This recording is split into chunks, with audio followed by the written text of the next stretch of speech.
You're listening to the A Bit From Within podcast with Felicia Marty.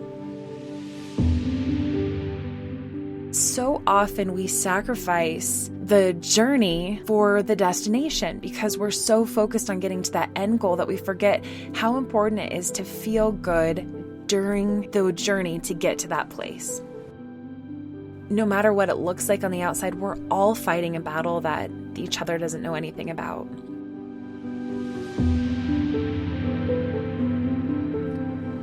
Hey there, everybody. Thank you so much for tuning in to another episode of the A Bit From Within podcast. I'm Felicia, and I have to say that I just spent the last 30 minutes trying to use my new iPad to record this podcast, and it was not working. I was feeling super frustrated. But now I have my handy dandy awesome laptop, and I'm feeling so grateful that I did not trade it in. I don't know about you guys, but I am feeling a lot of effects of this Mercury in retrograde. And, it's one of those things where, I said something about Mercury being in retrograde. And of course, Dave takes all of this with a little grain of salt. So he's like, isn't Mercury in retrograde all the time? And I've heard a lot of people say that. And I, because I do take it pretty seriously, I'm like, no, that's not the case. Sometimes it feels that way. And of course, things can go wrong at any point in time, right? It's not like Mercury in retrograde really makes everything go wrong. It's not about that. But I have always found that when Mercury is in retrograde, that things that just have no other explanation happen. And I've been feeling a lot of that lately. In fact, last night I thought, you know what? This is going to be so great. Is I really need to go and clean up all my computer systems, my files. I need to reorganize things. And I did have this little voice in the back of my mind that was like, you need to be really careful what you delete because you could delete the wrong things. And I was like, okay, I'll just be careful, but I really want to spend some of this time kind of reviewing, reorganizing, readjusting. So I spent an hour going through my iCloud Drive folder, the stuff that I need on the cloud. And then I have folders on my desktop, things that I need for A Bit From Within, and then things that I need for Felicia Marty Photography. And so one of my systems behind the scenes systems is that every year I kind of update my Felicia Marty 2020 folder or 2021. And inside of that folder are all of the current pricing guides that we share out with people, things that I send off to print. So our referral cards, or everyone receives this little card that's remember to back up your photos, things like that. So all of that is in there. And because I'm working on that stuff throughout the year and updating it, it just kind of all lives in that folder. Also things like our logos or team stuff. Anyway, so I had been kind of, I swear you guys, one year really does just flow into the next. And I had my Felicia Marty 2018 folder on there. There had just been some weird stuff that I needed when my computer hard drive failed last year. And so I think that's when that came back over because I had some things in weird places. Anyway, long story short, I was that's it. I'm cleaning it all up. I'm excited to get, it's going to be 2021. I need to have this super organized. So I spent all of this time, pulling stuff over, getting stuff onto the external that didn't need to be on there anymore. And of course, I sat down this morning to do emails, and that folder that I spent so long on last night is just gone. It's it doesn't exist at all. It's not in the trash can. It is not on the sidebar. I literally remember closing my computer last night. It was on the sidebar. It was perfectly organized, and it's just gone.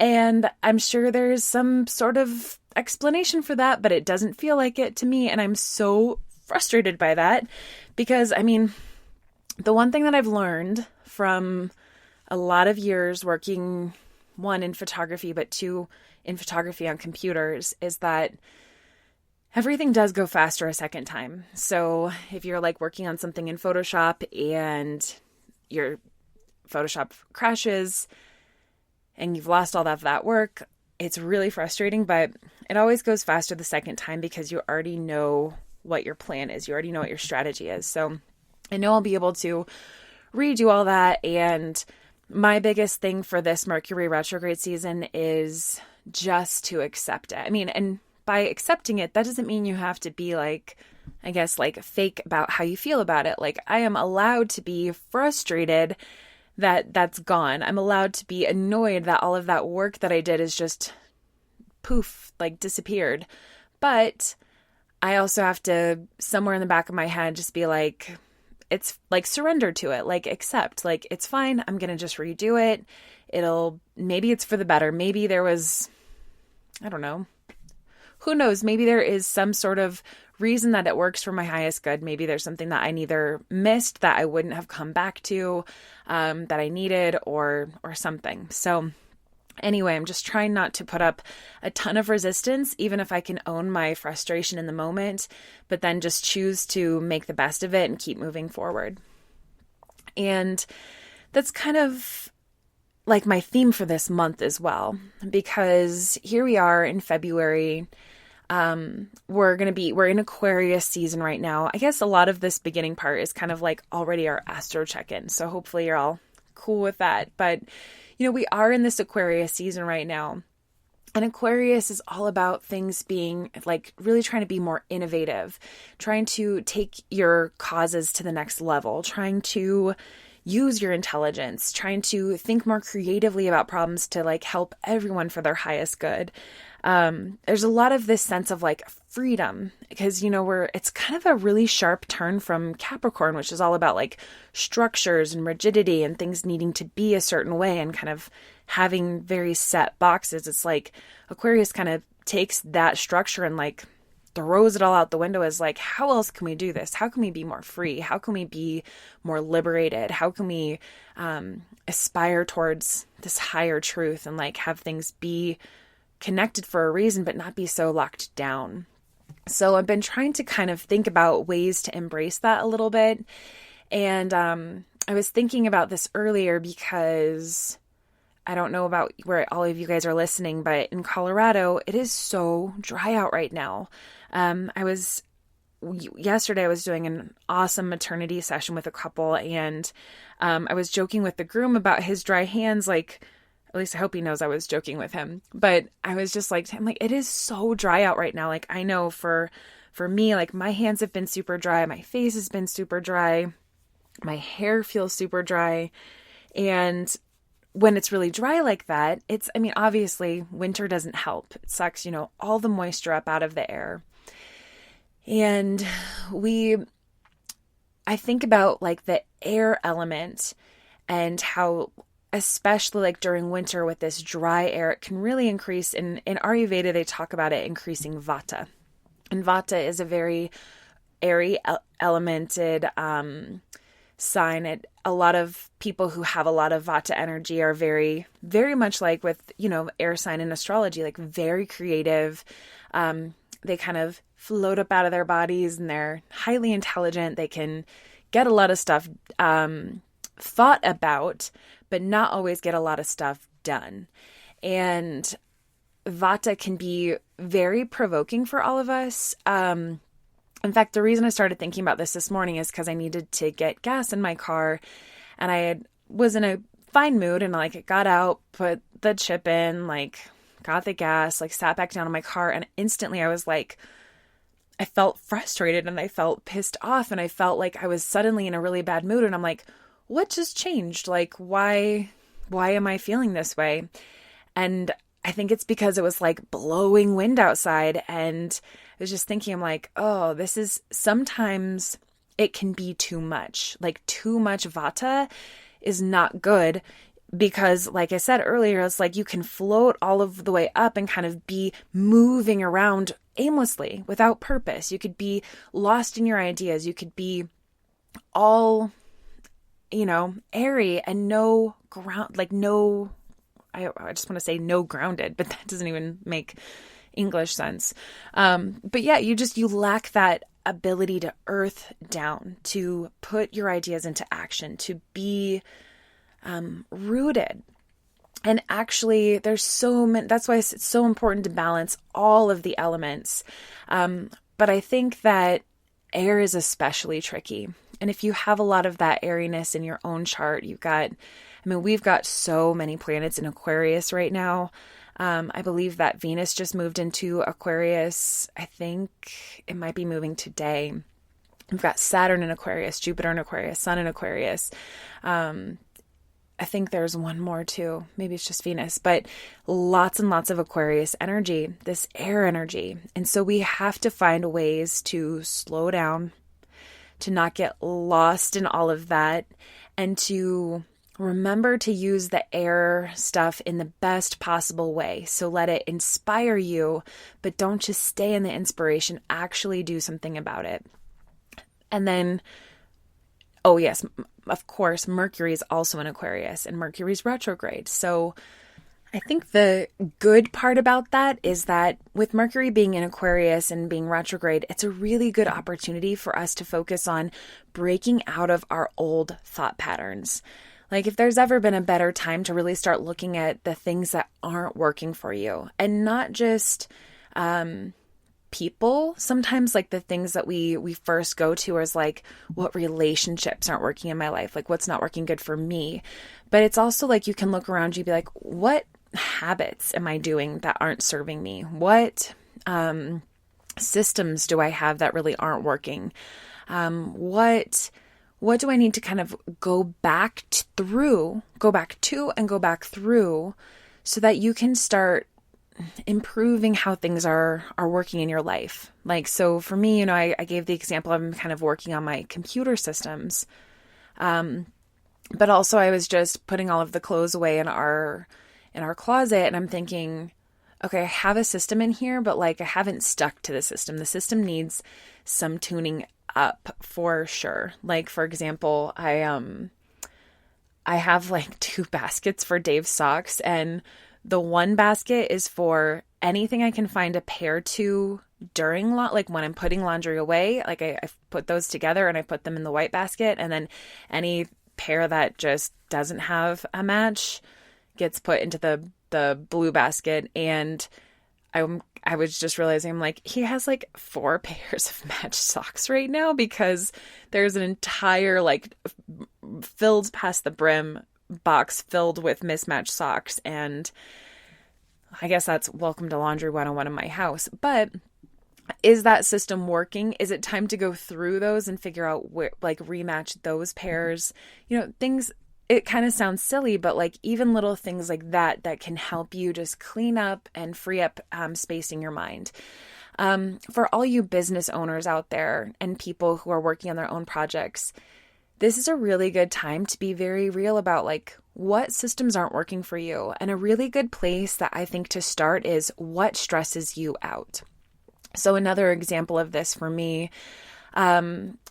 so 2021 is going to be a big wedding year, and we are looking extremely busy, which is so great. I'm just so grateful for that. I'm grateful for all of these awesome couples that we get to work with and connect with this year.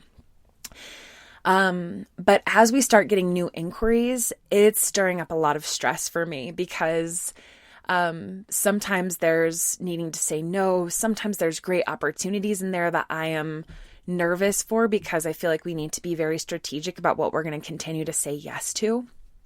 And I haven't fully wrapped my brain around this. So my assistant had emailed me this morning like, hey, you've got this blackout date, this date. What do you want to say to this person? And I'm like, I just had to honestly tell her, I'm like, hey, we need to talk about this. But like, first of all, I need some time to get my head around this. So what I was trying to communicate is like, I don't have a firm direction yet. So I'm just going to take this back onto my plate for a moment while I try to figure it out. And things like that are okay too. Like you may not have all of the answers, but you may know that you need to create a solution for yourself.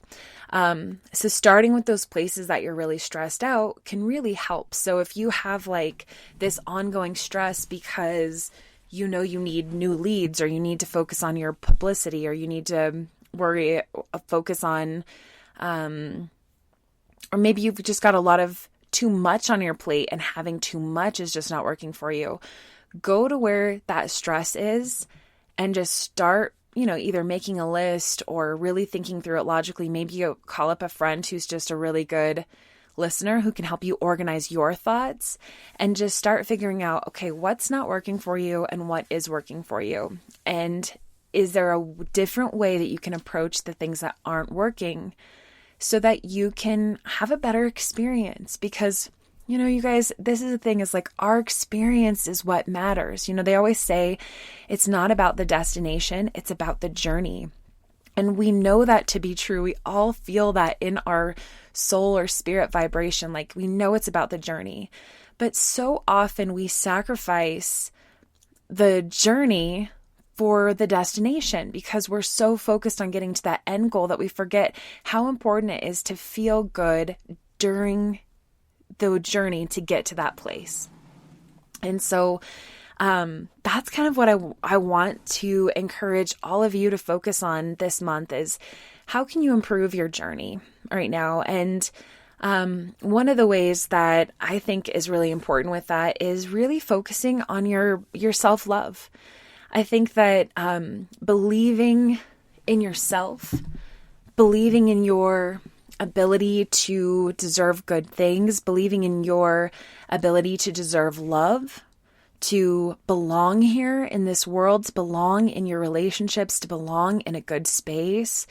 All of that is so foundational for our growth and for our ability to enjoy the journey, right? Because if we are self-loathing, or if we are self-condemning, or if we are even just telling ourselves like we don't deserve to enjoy the ride, right? Like if we're like, no, you have to suffer under all of these emails, and you have to suffer with, for me, it's like you have to suffer with back-to-back wedding weekends in order to be successful. It's like, who is that serving?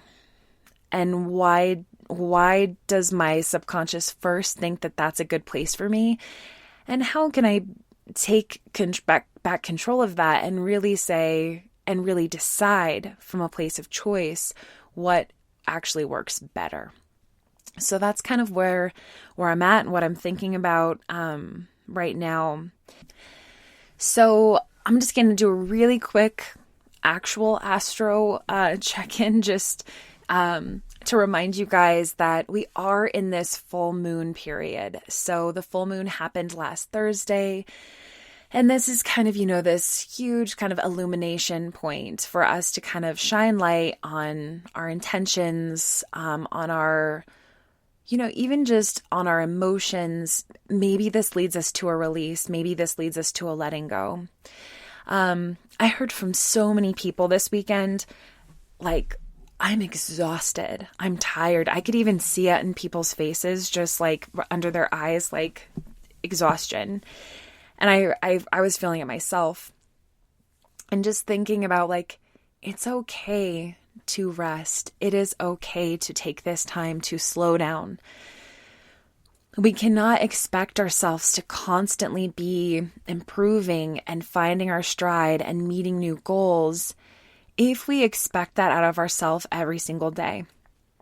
And the reason I'm bringing this up during the Astro check-in is because I want to remind you all that one of the reasons I love tracking the moon and adjusting kind of what I expect of myself or what I expect out of my intentions with the moon is because I really believe in the cyclical nature of the lunar cycle. And I was having this conversation with some of my girlfriends, and one of them was talking about, she was like, I feel like I get like onto a really good stride with working out, and then, then I get my period and everything falls apart for a week. And I just had to kind of pause her for a moment, especially because, for women, so much of what's happening hormonally is it kind of imitates what's happening cyclically with the lunar cycle. And I had to kind of remind her, I'm like, hey, like, we can't expect ourselves to be these robots or like these computers that can always function at a certain pace all the time.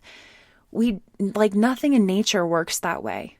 If we look to anything in nature, whether it's animals or plants or, up into the sky and look at the moon, nothing in nature works that way. Everything goes through these rhythms. And we have to give ourselves that permission to go through the cycles ourselves. And what happens if we soften that a little bit more, if we use the lunar cycles to our advantage? And if that's where, all of my work around the new moon and full moon guides comes in, and the work that I'm trying to do to educate people around using these tools, a huge part of what I'm trying to share with people is we can have all this symbolism around the full moon or the new moon, but you're going to be in your own process with it.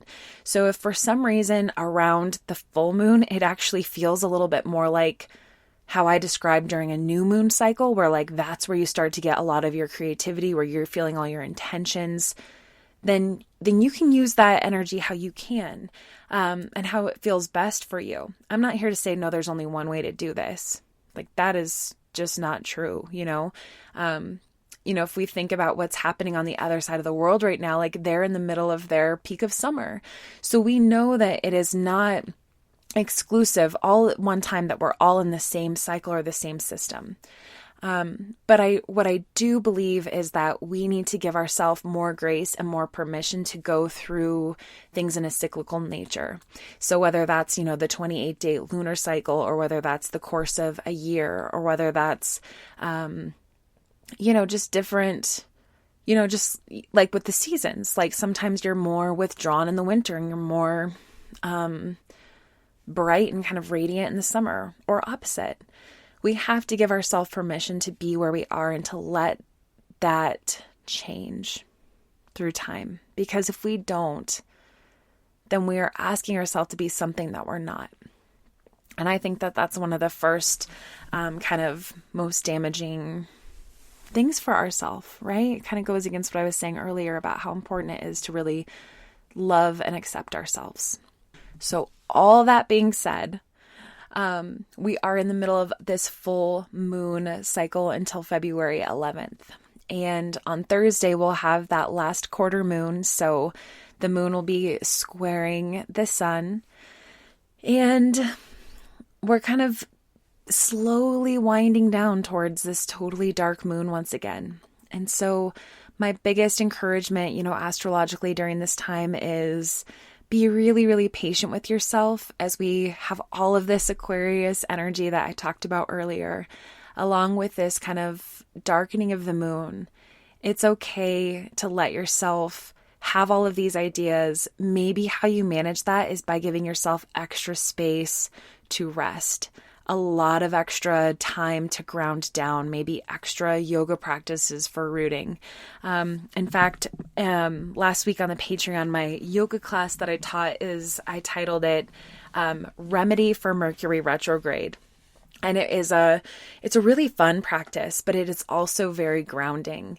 It mixes a little bit of working on hip extension and allowing yourself to kind of unwind the front of the body, but also allowing us to kind of back off of that rhythm where we're just anxious and we want to push forward and we want to be eager and we want things to move. That's where that air energy can get us into trouble. And so what happens if we, once again, use that air energy for the good? I'm really starting to sound like a broken record, but back off of it a little. Don't force it. Stay rooted, stay grounded. So anyway, that's the end of the Astro Check-In for this week's episode. Let's take a quick break and come back.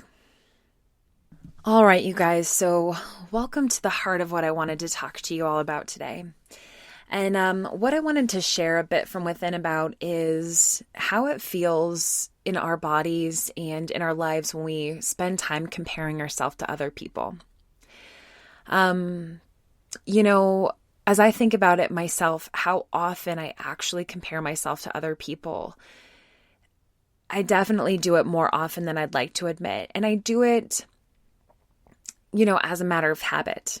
I'll see somebody post something on their Instagram story and I'll feel that feeling of being threatened, like, oh, wow, they're doing so good or their life is so cool. And, to be honest, I think the people who trigger me most are the people who are trying really hard, but they're doing such a great job at it that it looks just super cool. Because I feel like I'm not good at that. I feel like I don't show well online, like what I feel like is going well in my life or the things that I'm most proud of. I do a little bit, right? Like I love using social media as a platform to share big successes. Like, Friday, I was able to share a post on Felicia Marty Photography, our good news that, today actually is Dave's very last day at Apple. And, I'll have to have him come on the podcast soon so we can talk a little bit more about what that transition has been like in our lives. But, I am able to do that. But I guess like the little things, like I'm not, running a mile and a half each day and I can post that like, oh, look how great and fit I am. It's like, and to be honest with you, I wouldn't want to do that. And this is where it's so funny how it's like this wrestling between what you think you should be and then actually knowing who you are. I'm not a person who wants to show off how much I work out. Part of that is because I don't think it's helpful. I don't think that it is helpful I don't find that inspiring when I see it from other people. I find it makes me feel like beating myself up more. And maybe that would change if I had a different relationship with exercise or whatnot. But to be honest with you, when I do spend time working out in my physical body, a lot of times that looks like yoga or going on a walk or, it's actually, or dancing. I love to dance. So I'll just put on my AirPods and go into the garage and just dance my heart out, and I look like a fool, but I love it. And it's really fun for me. And that is the place that I like to work out from.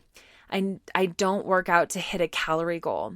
I did that for a while. When Dave and I first met, we were going to the gym a lot, and I was at a healthy place with it, where I was it felt good to me to see that information. But as I've gotten older, I just find that it's not necessary.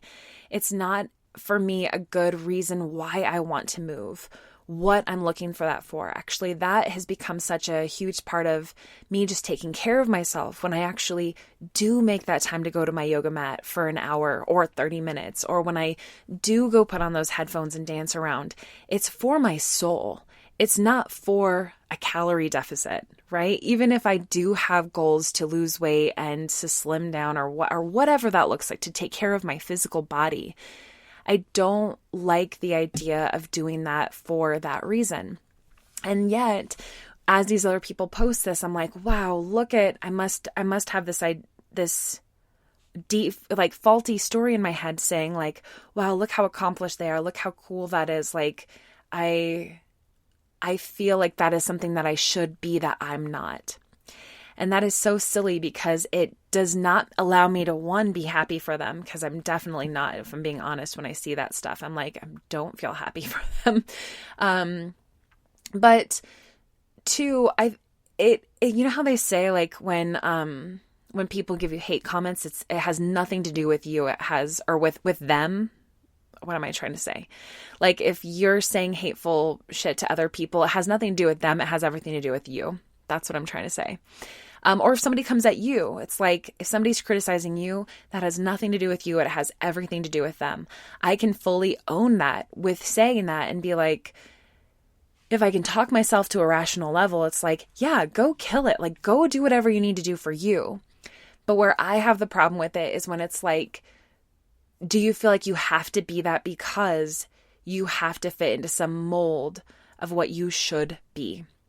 And I think, I touched on this a little bit last week with, weight issues and self-love issues. It's I deeply want to blow that up because it is such shit to me that we have so many women and probably men out there who are so willing to just hate themselves for where they are at in their bodies. It makes me so mad, actually. It makes me this deep fired up place in my body that's like, why do we still live in this culture where we are so willing to use size and shape as a way to hate each other or hate on each other or hate on ourselves? It's like, it blows my mind. Like, our bodies are the most amazing, amazing things. The way that we grow, the way that we can continue to maintain ourselves, the way that our muscles work, the way that our energy works with our body systems, the way that we're able to digest food, the way that we're able to heal a wound, the way that we're able to grow hair. I mean, all of it we should be so much more celebrating ourselves. And instead, it's like we're constantly putting up this microscope to our bodies saying, like, we should be a certain way, we should be like this, we should be like that. We're, changing our styles, we're changing these trends to try to fit in, to look younger, to be thinner or whatever. And it's like, it's just exhausting because it doesn't give anyone the ability just to slow down and start where it matters most, which is just appreciating and loving yourself. Because only you have been through all of the unique things that have made you who you are. And I feel that for myself. It's like, I've somewhat gotten past the place where I compare my physical body to other people. I mean, within reason. But I do think I have a lot in me that, a lot of, I guess like rules that I've put on myself for what I can wear. Dave always tells me that. He's like, you still seem like you're trapped, like being like 13 years old. And when it comes to what you wear, and I'm like, yeah, that's probably true. Because really, I just like to wear yoga pants and hoodies. And I have a very, very rigid view of what looks good on my body, even though there has been like in the past, I'm in my mid-30s now. So it's like in the past 20 years since I was 13, there has been the best movement like towards making clothes like fit bodies in a better way and like different sizes and stuff. Like when I was 13, like actually all through high school, I had to shop at Lane Bryant to get clothes because there was nowhere that you could get clothes that would fit. And it was a huge place of shame for me in my life. But anyway, all of that to be said, I definitely got off on a little bit of a tangent because I didn't expect myself to talk through this lens in terms of comparing myself. But I guess that was kind of deep inside of me, definitely needing to be affirmed, I guess. But, there's so many other places that I feel like it's just so important to not compare yourself. Another place that I've had to work really hard at not comparing myself is to other photographers. And it's still a tender area for me. I can definitely feel myself, in some ways I've gotten better, and then in some ways it's still really hard. In general, my rule of thumb is if I'm going to see something that triggers me for whatever reason, that makes me feel like I'm not good enough, or that where I'm at in my life is not enough, then I usually do whatever I can to not see that content anymore. So whether I have to unfollow a person or mute their stories or, sometimes you can just like mark something like not interested in.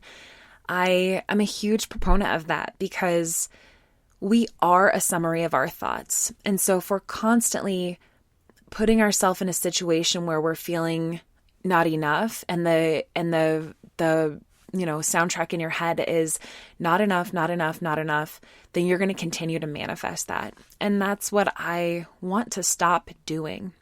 I want to continue to break out of this place where I compare myself because it does not matter. Recently I was thinking about, when we moved into our house and the things that I still wish we could change in our house. And, so we bought a new build and there was a lot of great pros about buying a new build. Obviously just having everything new in your house and cleaned and fresh is like really, really a blessing. But because we went through, the builder that we did, we didn't have a lot of choices when it came to finishing. So like, it's not like I could pick out any of the light fixtures in the house. It was like, you can upgrade to these, like these are the light fixture, or you could have like nothing. It's just, it was what it was.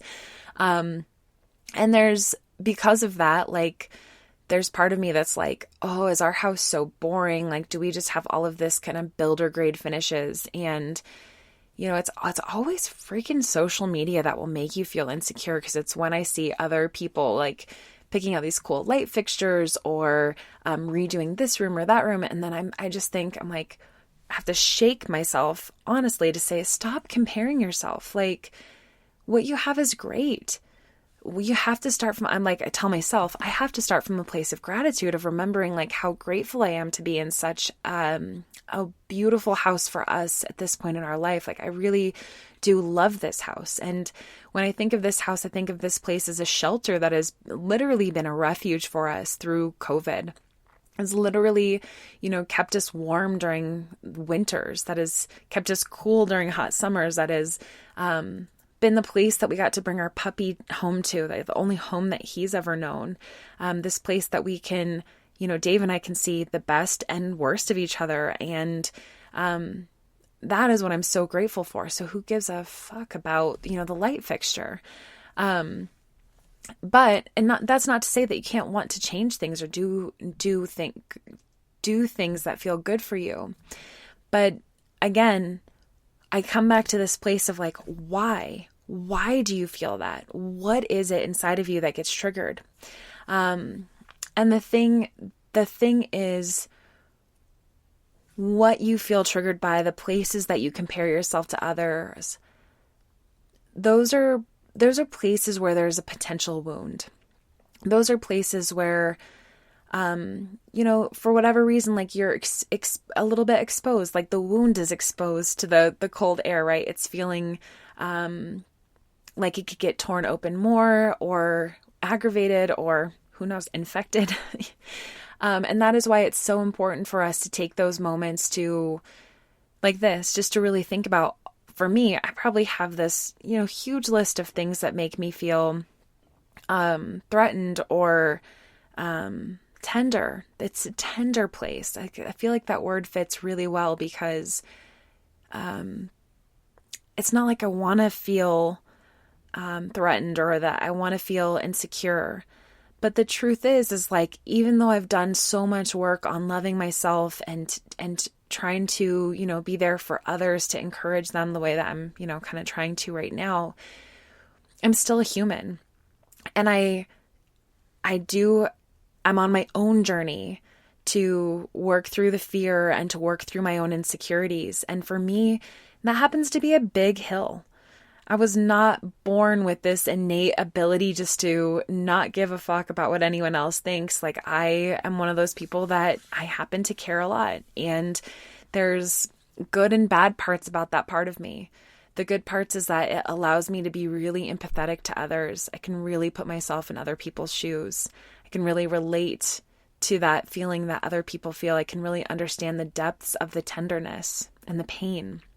And, you know, it really helps me to work to inspire people who feel that same way, because for some reason, when I'm talking to somebody else who has trouble believing in themselves, it's very easy for me to say, no, like that's all crazy. Like, I can sort through that really well for other people and help them focus on where they need to focus to build themselves up, where they can put their energy, like help them kind of see from, you know, the clouds to like what's real. But, you know, for myself, it takes practice. It takes practice, and it takes me, you know, and all of us being brave enough to take a look at those wounds and to figure out why and to work to heal them. And that is not something that any of us can press a button for or take a class for or do a meditation and then just suddenly be healed. It is an ongoing work in progress, and we can overcome it, but it does take effort, and it takes making that a choice, making it a choice to flip that switch. And so I don't know about you guys, but it's definitely something that I'm thinking about right now, just how much I need to work to stop comparing myself to other people and to remember, actually, there's a quote that I have loved for so long. In fact, that I feel like it was one of my like quotes on my MySpace back when I was in high school. But this quote is by Lao Tzu, and it is, "When you are content to simply be yourself and you don't compare or compete, then everyone will respect you." And that so fully formed something inside of me at that young age, where it has always been very important to me to live from that place where I strive to be content to simply be myself and to not compare or compete, because I do want respect. And that has, been such a foundational way of how I've started both my businesses. I mean, when I started Felicia Marty Photography, and still with Felicia Marty Photography, I'm constantly saying, like, I don't care what other people are doing. Like, I mean, within reason, like you have to know your market. You have to know what other people out there are offering, like what's happening in your market. But other than that, I'm like, I get the gist of it. And then I have to turn blinders off, because if I start saying like, oh, well, such and such photographer can take on 20 weddings a year and then that's it, that's all she has to do. That just does not work for my business model. That doesn't work with my mission statement. That doesn't allow me to help people have the best day ever. Because for me, with wedding photography, I really feel like wedding and video really push and set your timeline. Like it'll completely change your timeline. If you work with somebody who demands that they get to do bride and groom portraits for 2 hours on your wedding day, well, then that's going to have to happen on your wedding day if you choose them. If you work with somebody who, will work with your timeline with what you want, it just changes it. And for me, I just want people to have a great experience with wedding photography. I want them to look back and say, everything we wanted was captured beautifully. Everything that we wanted photographed, every moment we wanted to be able to remember, we have a photo of that moment. That's what I care about. And that mission, like how I want people to feel on their wedding day, that has dictated all of how I've run my business, why I started a team, so that we could help more people, that we could be available, we could say yes, we could make every wedding matter.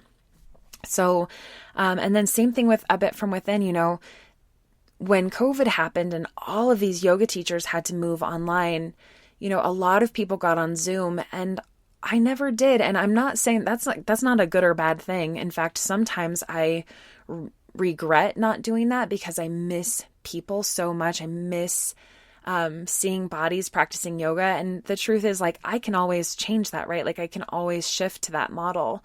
But the truth is, like, I wasn't sure if that would work with my schedule, because I know myself, and after 6 years of running a photography business, I know that for me, scheduling is a huge point of stress. And so I wanted to be able to offer something where, if somebody could only fit in yoga at 8:30 at night after their baby went to bed, I wanted them to be able to do that. Or if they wanted to wake up at 7 a.m. and practice at 7 a.m., I wanted to be able to connect with all of those people who are just like me, working to fit their yoga practice into their week, And so for me, doing these pre-recorded classes really aligned with that vision. And so anyway, all of that is just to say, I know that I've taken, that quote about not comparing or not competing, and I've embraced it and I've embedded it into my life and how I make decisions. But now I have to work on not just doing it through the external stuff, the way the business works, but actually like with my heart, actually get myself to that place where you can just see what other people are doing and not have that voice in your side that voice inside that makes it about you, because it's not about you. What other people are doing with their life, maybe they're off doing this or that, maybe, but no matter what it looks like on the outside, we're all fighting a battle that each other doesn't know anything about. That person who's maybe posting that their 1.5 mile run or their workout, constantly on their Instagram. Maybe they're just beating themselves up every day for what they're experiencing in their body. We don't see that part of it. We don't know the tears that they've cried. And if we did know that, maybe we could relate to it a lot more, because who hasn't been there? I know a lot of people who haven't. I know I've been on that floor myself. So anyway, that's a bit from within from today, you guys. As I close this episode, I'll get my card deck out and we'll end with a card drawing. So this is the Affirmators deck. It just feels like the right deck right now. So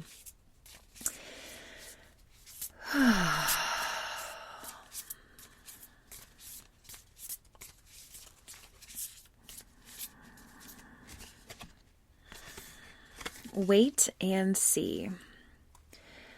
Thoughts love to wander into assumptions and race ahead into the future. But what if you told them to cool their jets and chill for a second? Today, you get to put your mental chatter on pause, to take a breath, and simply wait and see. Wait and see how things play out before you let your mind run a marathon of imagined scenarios. Wait. And you'll see then that waiting and seeing was a lot more productive than wondering and worrying. Isn't that the truth? I love that because it's the perfect card for right now. It's the perfect card for Mercury in retrograde. It is honestly even just that perfect card for, this piece that I shared around comparing not really having a good strategy for how to do that other than identifying that it's not working. So I love that. Just wait and see. And also, like, what I also take from that is, like, stay out of that place of worry. Just stay out of it. It's not helpful. So, all right, you guys. Well, thank you so much for tuning in today. This month, I'm going to be launching my new website, so be prepared for that next week. I'll share more about that. It's going to be really cool, and I'll dive into the details of what to expect from that. But in other news, if you guys follow me on Instagram to kind of build up this hype and kind of share the news of A Bit From Within before the website launch, I'm doing an Instagram giveaway for an astrological natal chart reading. So all you have to do is, scroll through my Instagram feed, find either a quote or a post, something that you want to share, and just, you can, in Instagram, just like repost it to your story, just say something kind of nice about A Bit From Within, or you can, like regram it, like repost it as your post and share A Bit From Within with you.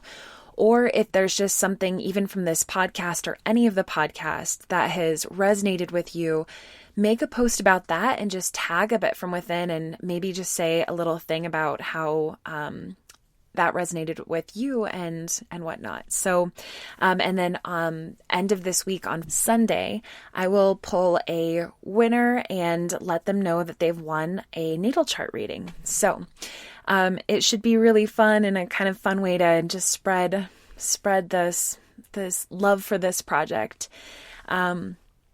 And the other thing that we'll be starting with the Patreon. So if you guys have been wanting to start a membership with the A Bit From Within Patreon, it charges the first of every month. So this is a great time to start. It's the first day of a new month, and Patreon members, if you do the meditation level, you get access to a new guided meditation each week. And this month, I'm actually going to be doing a 4-part meditation series. So part 1 will be released this week, part 2 next week, and so on, all about self-love. So it won't be overly long meditations. If you've never started a meditation practice before, it'll still be wonderful to tap into. And Patreon members can access this all the time. So even if you're listening to this in the future, if you're listening to it in like September or something, you can still come back and find the self-love meditation series, which is part of the reason I love the Patreon, because you just get access to everything, and there's so much. So yeah, and then of course, if you love yoga, I also release a yoga class every week, and that one is just $12 a month. So if you think of that, that's cheaper than a drop-in class that you'd go take in a studio, and you get access to all of the yoga classes that I put out each week. So all right, you guys, that's the end of my spiel. I hope you have an awesome week. Take care of yourself, slow down, and just be true to you. All right, see you later.